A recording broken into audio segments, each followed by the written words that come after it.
All right, welcome to today's video. In today's video, we're going to be discussing unofficial and official visits.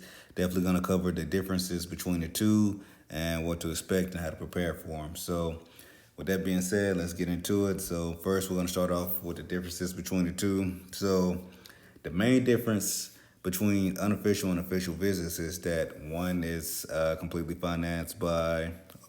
partially financed by the university, and the other is financed by the student athlete and his parents, or her parents. So that's the main differences. And as far as D1 goes, you only get 5 official visits that you can take, and that's a maximum. So you can take as many unofficials as you want, but we'll get into that here in a second. So unofficial visits, what you need to know. So, like I said earlier, they're completely financed by the recruit's family or the recruit. Just depends. Me and my brother, we took a couple unofficial visits ourselves. We just showed up. Didn't really know about scheduling, but they they let us know. They helped us work it out, so it was great. But yeah, that's how I figured a lot of this stuff out. You guys are learning from my mistakes.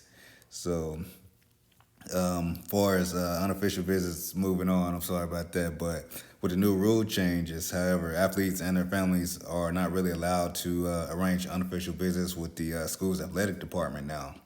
So you can't really do that until August 1st of your junior year. So families can still go on unofficial visits before then, but they aren't really allowed to have any recruiting activities or conversations with the coaches. So you wouldn't be able to do that while you're on campus.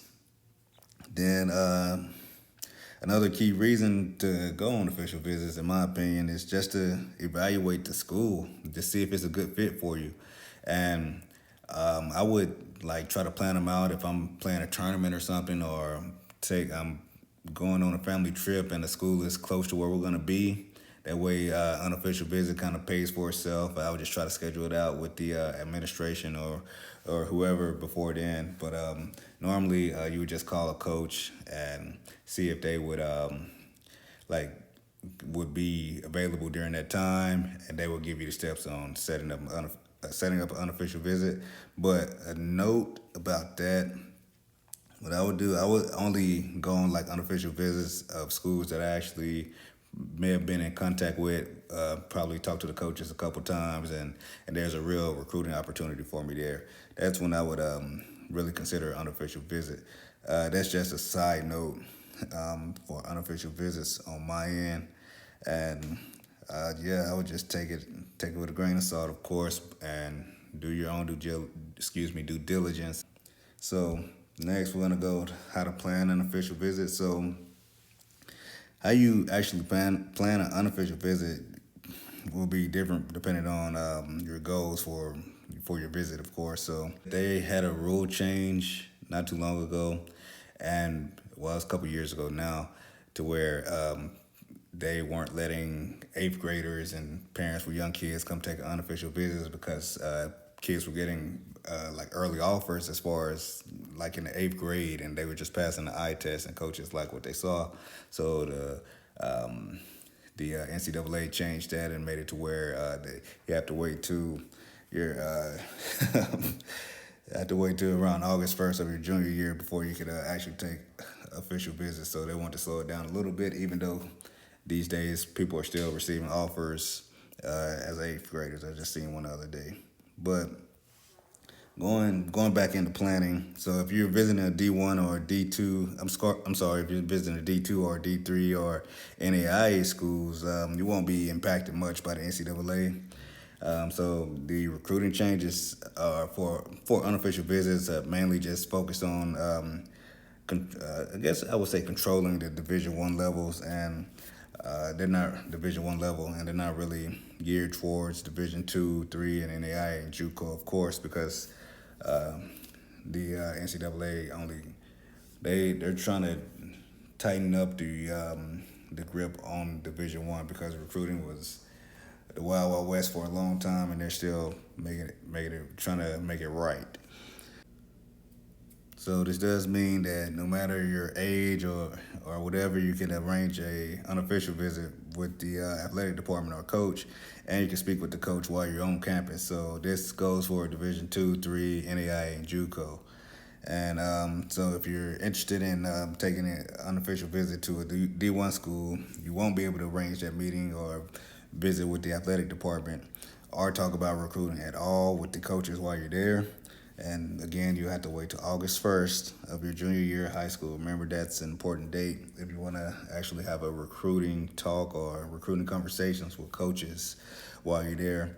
So, but to set up these visits, you would just call the coach and let them know that you're interested in seeing the campus.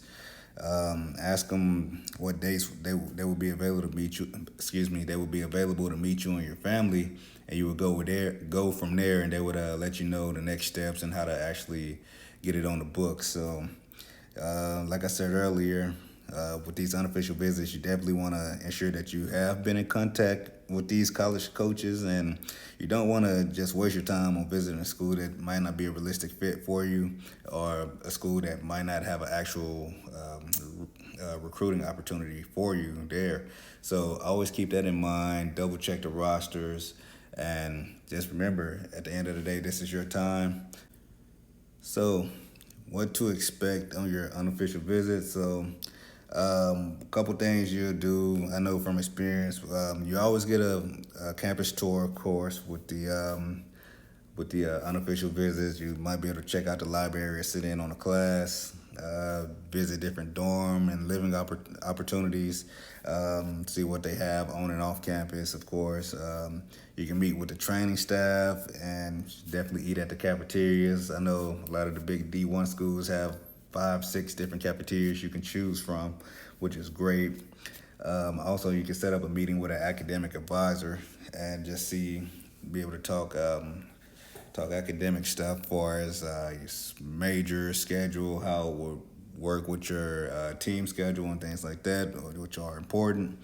And then you just hang out on the campus grounds, see what the common areas are like, see where everybody's hanging out, see if it's a vibe that you could go along with for the next 4 years that you could potentially be there. So that's all I have for unofficial visits. And now we're gonna move into official visits. And like I said earlier, the biggest difference here is basically that you could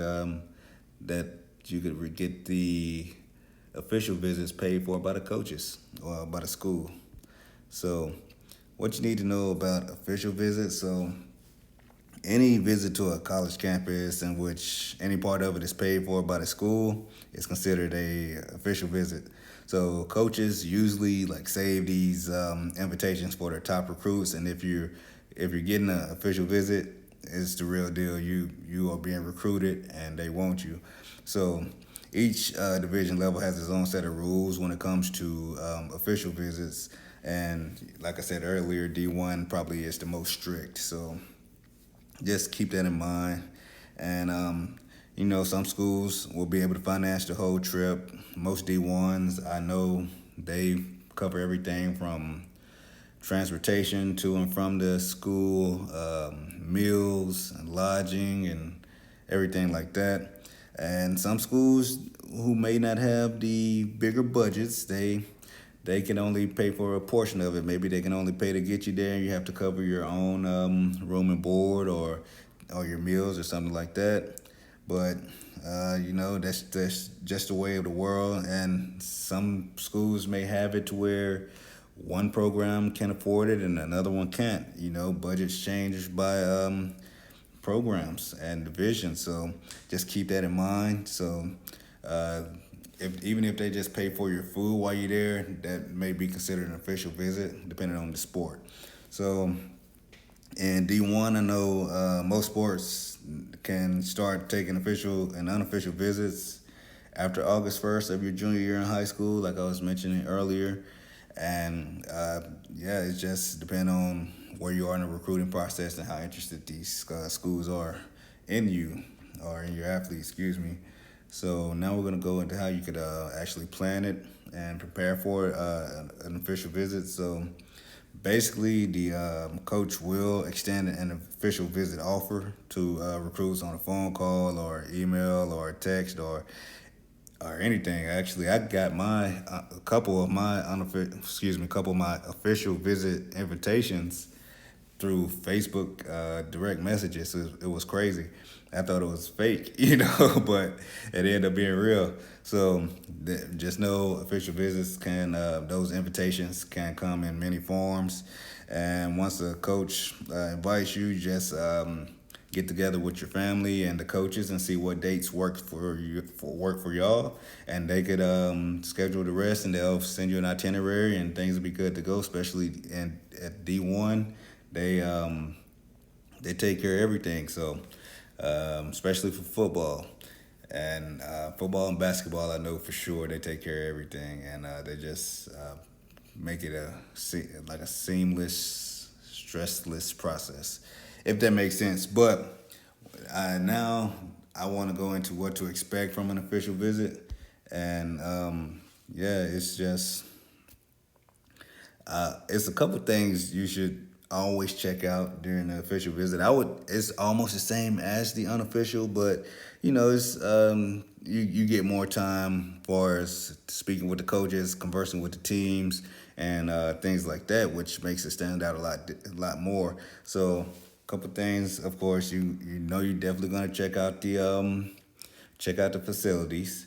You're probably gonna get a ticket, 2 to 3 tickets, depending on how many people are with you, to a home event, depending on when you go, of course. Definitely gonna check out the cafeterias. You're gonna check out the housing options again. Gonna meet the training staff, the coaching staffs. Like I said earlier, some of the players.